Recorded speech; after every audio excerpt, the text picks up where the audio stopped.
السلام علیکم ورحمۃ اللہ وبرکاتہ۔ اعوذ باللہ من الشیطان الرجیم، بسم اللہ الرحمن الرحیم۔ الذین ینقضون عہد اللہ من بعد میثاقہ ویقطعون ما امر اللہ بہ ان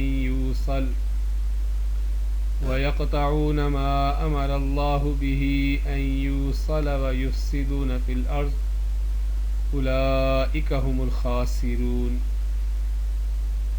سورہ بقرہ کی آیت نمبر 27 ہے۔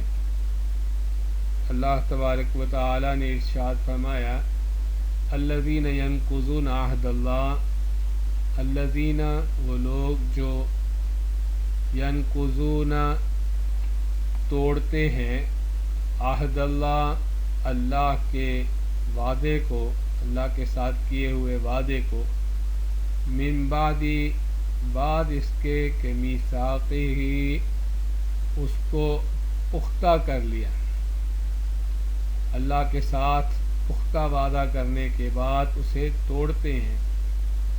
وَيَقْطَعُونَ مَا أَمَرَ اللَّهُ بِهِ أَن يُوصَلَ، اور کاٹتے ہیں ما امر اللہ جس کا حکم دیا اللہ نے بھی ساتھ اس کے، ان یوصل کہ انہیں جوڑا جائے۔ تو جن رشتوں، جن تعلقات کو اللہ نے جوڑنے کا حکم دیا ہے، یہ انہیں کاٹتے ہیں۔ وَيُفْسِدُونَ فِي الْأَرْضِ، اور زمین میں فساد مچاتے ہیں۔ اولئک هم الخاسرون، یہی وہ لوگ ہیں جو خسارہ اٹھانے والے، نقصان اٹھانے والے ہیں۔ گزشتہ آیت کریمہ میں یہ بات آئی تھی کہ اللہ تبارک و تعالی کی طرف سے جب کوئی مثالیں آتی ہیں تاکہ لوگوں کو بات سمجھ آئے، تو اہل ایمان تو ان سے فائدہ اٹھاتے ہیں اور ان کے ایمان میں اضافہ ہو جاتا ہے، اور گمراہ لوگ اس سے نقصان اٹھا کے مزید اپنے گناہ میں، اپنے کفر میں، اپنی گمراہی میں اضافہ کر لیتے ہیں۔ اور آخر پہ بتایا تھا کہ یہ جو نقصان اٹھانے والے ہیں بس وہی لوگ ہیں جو نافرمان ہیں، جو فاسق لوگ ہیں۔ تو آج کی اس آیت کریمہ میں ان فاسقوں کی 3 علامات بتائی گئی ہیں۔ پہلی علامت بتائی گئی کہ وہ اللہ کے ساتھ کیے ہوئے وعدے کو، پختہ وعدے کو وہ توڑتے ہیں۔ یہ وعدہ کون سا ہے؟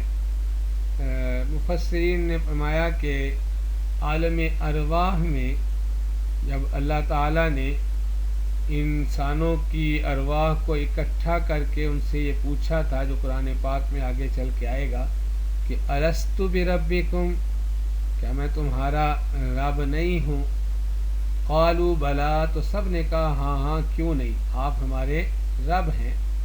تو جب سب نے اللہ کو رب مان لیا تھا، اب تو دنیا میں آ کے کوئی گنجائش نہیں تھی کہ انسان اللہ کی نافرمانی کرے اور اس کے بھیجے ہوئے انبیاء کو ماننے سے انکار کرے، یا اس کی کتابوں کو ماننے سے انکار کرے، یا اس کے احکامات پر عمل سے انکار کرے۔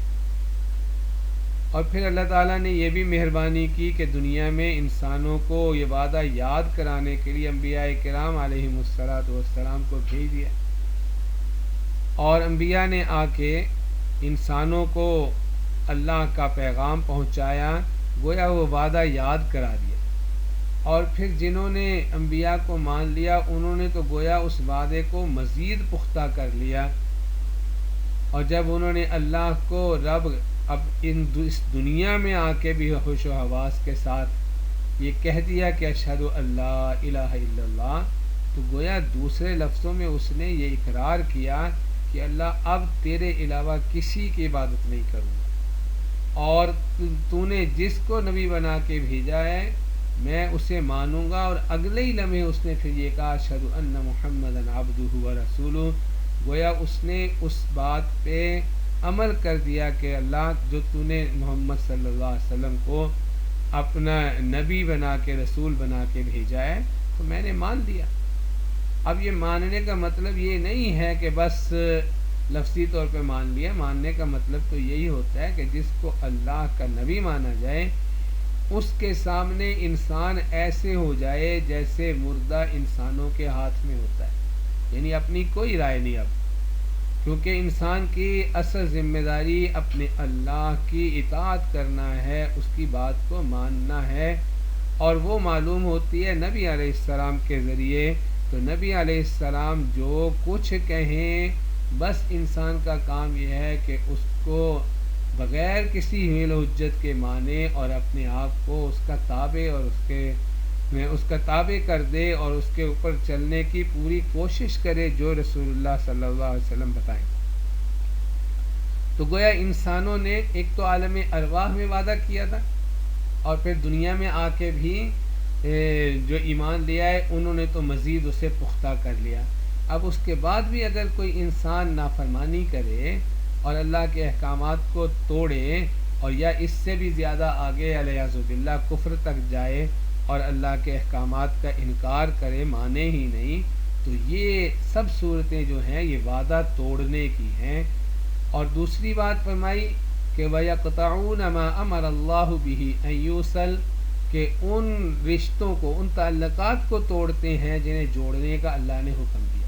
سب سے پہلا تعلق تو اللہ کے ساتھ جوڑنے کا حکم ہے، پھر اس کے رسولوں کے ساتھ، اس کی کتابوں کے ساتھ، اس کے احکامات کے ساتھ تعلق جوڑنا، اور اسی طرح پھر انسانوں کے اپنے خاندانی تعلقات جو رشتہ داریاں ہوتی ہیں انہیں جوڑنے پہ بار بار قرآن توجہ دلاتا ہے کہ رشتہ داریوں کو جوڑو.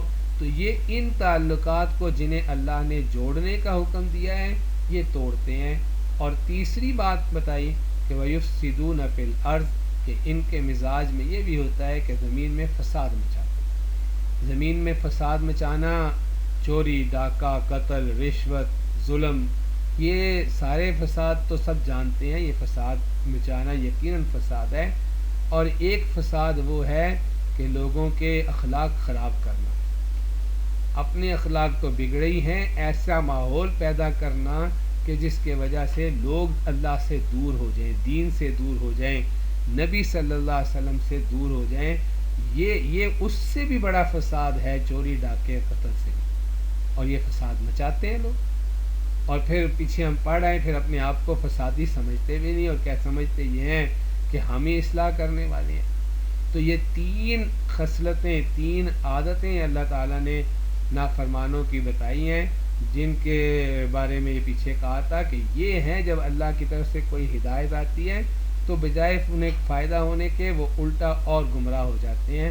تو وہ تین باتیں کون سی ہیں؟ ایک تو یہ کہ اللہ کے ساتھ کیے ہوئے وعدے کو توڑتے. اب یہ چونکہ وقت تھوڑا ہے اس لیے مزید اس پہ ہم بات نہیں کرتے کہ اسی کے ضمن میں باقی سارے وعدے بھی آ جاتے ہیں نیچے جو انسان آپس میں بھی کرتے ہیں. اور پھر دوسری بات ان کی بتائی کہ وہ تعلقات کو، رشتہ داریوں کو توڑتے ہیں. اور تیسری بات فرمائی کہ وہ زمین میں فساد مچاتے ہیں. انسان کو اپنا محاسبہ کرنا چاہیے، اپنے بارے میں سوچنا چاہیے کہ کہیں ایسا تو نہیں کہ ان میں سے کوئی حرکت، کوئی عادت میرے اندر پائی جاتی ہو، اور اگر پائی جاتی ہے تو اس سے اپنے آپ کو نکالنا چاہیے، اس کو اپنے اندر سے ختم کرنا چاہیے. اور آخری بات اللہ نے فرمائی اولئک هم الخاسرون، یہی لوگ ہیں خسارہ پانے والے. آپ کو یاد ہوگا کہ اس سورت کی ابتدا میں متقین کی صفات ذکر کرنے کے بعد آخر پہ اللہ نے فرمایا تھا اولئک هم المفلحون، یہ ہیں وہ لوگ جو فلاح پانے والے، کامیاب ہو جانے والے ہیں. اور یہاں نافرمانوں کی تین صفات، تین عادتیں بتانے کے بعد اللہ نے کہا یہ ہیں اصل میں نقصان اٹھانے والے، خسارہ اٹھانے والے. اللہ تعالیٰ ہر قسم کی نافرمانی سے ہمیں محفوظ فرمائے اور اپنی اور اپنے نبی صلی اللہ علیہ وسلم کی اتباع کرنے کی، اطاعت کرنے کی توفیق عنایت فرمائے. السلام علیکم ورحمۃ اللہ وبرکاتہ.